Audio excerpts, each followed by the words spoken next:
uma. Ministro, eu me preocupo muito com a carga tributária. Ano passado a gente fechou com a maior carga da história, com 35,17% do PIB. Altíssimo. Eu entendo que essas medidas de auxílio emergencial são importantes, mas a gente precisa tirar de algum outro lugar, não só criar novos impostos. Hoje a gente tem muitos incentivos, né? Leis federais, não vou falar da cultura, mas vou falar do esporte. Leis para incentivo, não só federais, do esporte, disso. Tem alguma previsão de diminuir? Porque até hoje foi assim.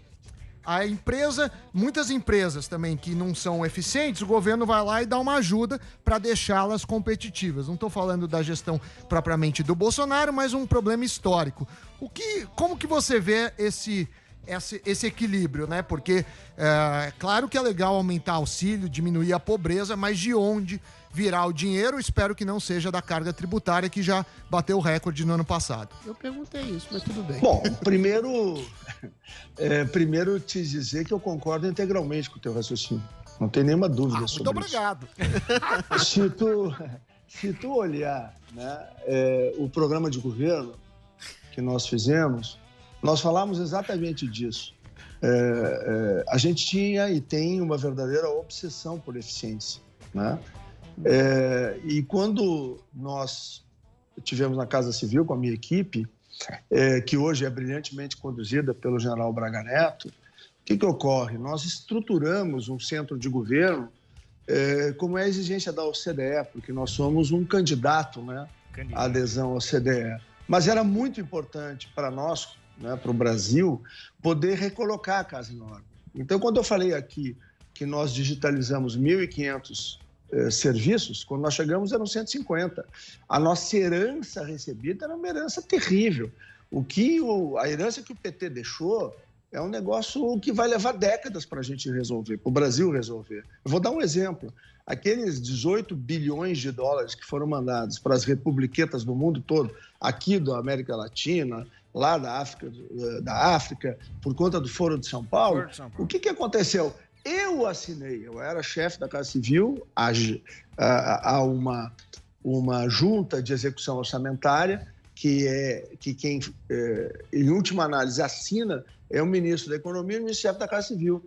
Eu me lembro que no mês de final de agosto, acho que foi, nós assinamos 442 milhões de reais, que foi tirado do orçamento da União, para exatamente pagar o juro e o não pagamento da dívida desses países, que foi emprestado, muitos deles intermediados pelo Odebrecht, naquele negócio que a gente acabou vendo lá no Petrolão, que não é o que tu está me perguntando.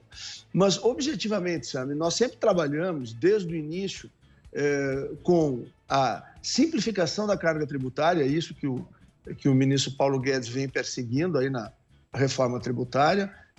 Eu andei pelo mundo com o PPI, eu coordenei o Programa de Parceria de Investimentos por 9 meses.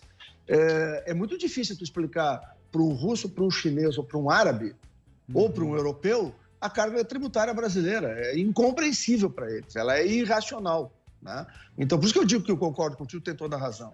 E eu luto muito dentro do governo, antes, quando nós estávamos na campanha, depois na elaboração do plano de governo, que eu tive a responsabilidade de coordenar, e depois no próprio governo, para que a gente pudesse construir a simplificação e que a gente construa a redução da carga tributária brasileira.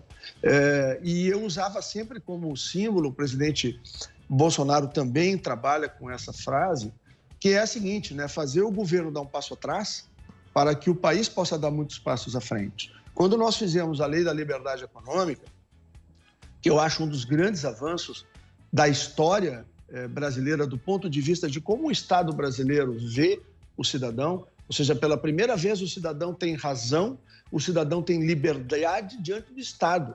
Isso não acontece desde 1822. O cidadão sempre foi rei no período eleitoral, na fase mais moderna. No resto do período, ele sempre foi súdito. O que começa a mudar isso é a Lei de Liberdade Econômica. Então, um governo que tem a preocupação de reduzir sua estrutura, diminuir níveis hierárquicos, de digitalizar seu governo, de ser eficiente, esse governo quer, sim, reduzir carga tributária, quer, sim, simplificar a estrutura tributária brasileira, porque isso é que não vai nos dar competitividade. Não adianta ter governo rico, quem tem que ser rico são as pessoas. É por isso que o Renda Brasil, agora fica um pouco resposta, né, lá para o Morgado, acho que foi, o Renda Brasil, ele vai ser um programa de renda mínima, mas vai usar toda a estrutura da assistência social para fazer o quê? Para promover as pessoas, fazer as pessoas viver...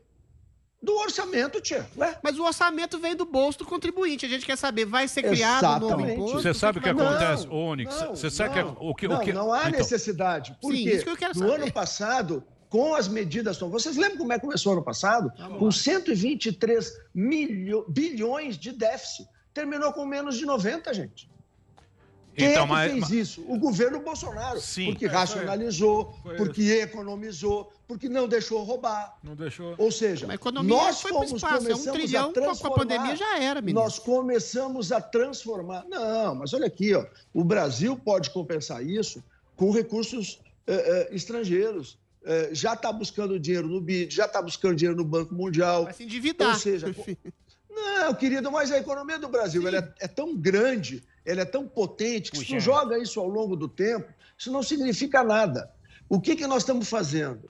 Nós estamos, na verdade, fazendo esse passo atrás no momento em que tu desestatiza, que é o que nós estamos fazendo.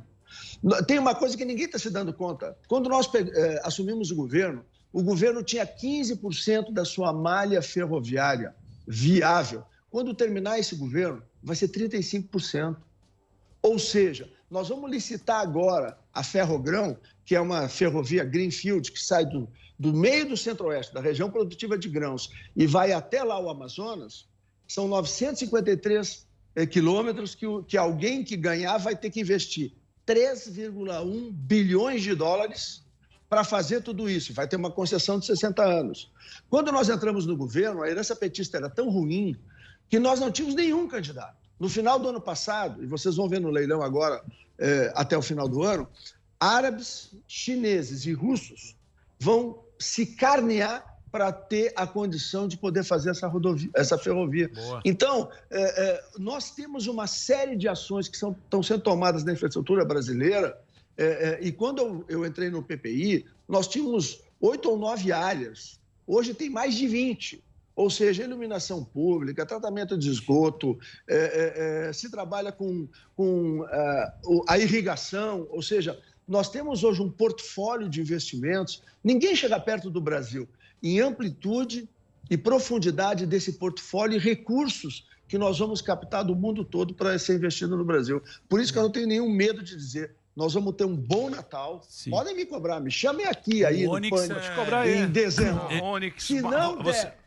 um grande Natal e o ano que vem... Você vem com cara otimista. Tá apoiando. Bonito você tá otimista. Não. Calma aí. Se tiver um bom Natal, você vem vestido de Papai Noel. A estrutura que nós fizemos...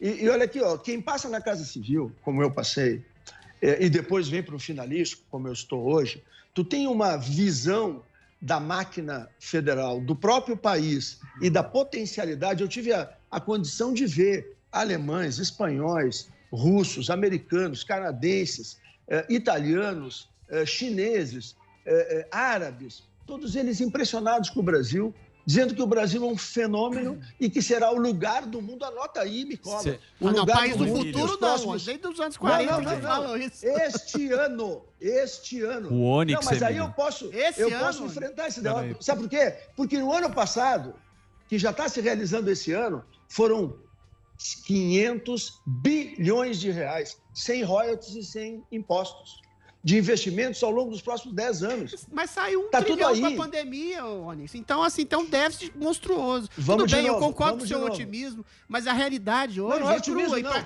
Tirar o dinheiro para fazer um auxílio emergencial de 3 anos... Então vamos lá. Vamos lá. Não, ninguém vai... Peraí, só um pouquinho. Ninguém vai fazer auxílio emergencial de 3 anos. O auxílio emergencial de 3 meses, 5 meses e ponto. Então tá. Por quê? Porque nós temos aí 2 vetores que nós vamos usar, e tu vai entender o que eu vou dizer agora. Primeiro, o Bolsa Família se transforma no Renda Brasil, e aí eu vou, se vocês quiserem, eu volto aqui para explicar o Renda Brasil, assim que a gente lançar o programa, daqui um mês mais ou menos, e vocês vão ver que ele está muito bem construído e que ele vai dar condição a que as pessoas possam prosperar, que elas possam sair da condição de subsistência para uma condição de independência em relação a qualquer governo, que é esse o nosso conceito. E, pelo outro lado, os 26 milhões de invisíveis, informais, aquele que o presidente Bolsonaro sempre se preocupou, né? Que são aquelas pessoas que nunca o Estado brasileiro enxergou, que são homens e mulheres que trabalham de dia para levar comida de noite para casa. E mais de 3 mil municípios brasileiros estiveram por 40 dias fechados sem ter um caso de Covid. Mas e essas pessoas, como é que faziam? Né? Então, nós vamos com o microcrédito, e eu já venho discutindo isso com o ministro Paulo Guedes, com o Roberto Campos, que é o homem do Banco Central, com o Pedro da Caixa, a gente, com o microcrédito, vai dar condição a que estas pessoas, microcrédito, treinamento, elas possam se qualificar, possam retomar sua atividade econômica e em 3 ou 4 meses elas já estejam num patamar, inclusive, melhor do que elas viviam antes. E já sem o auxílio emergencial.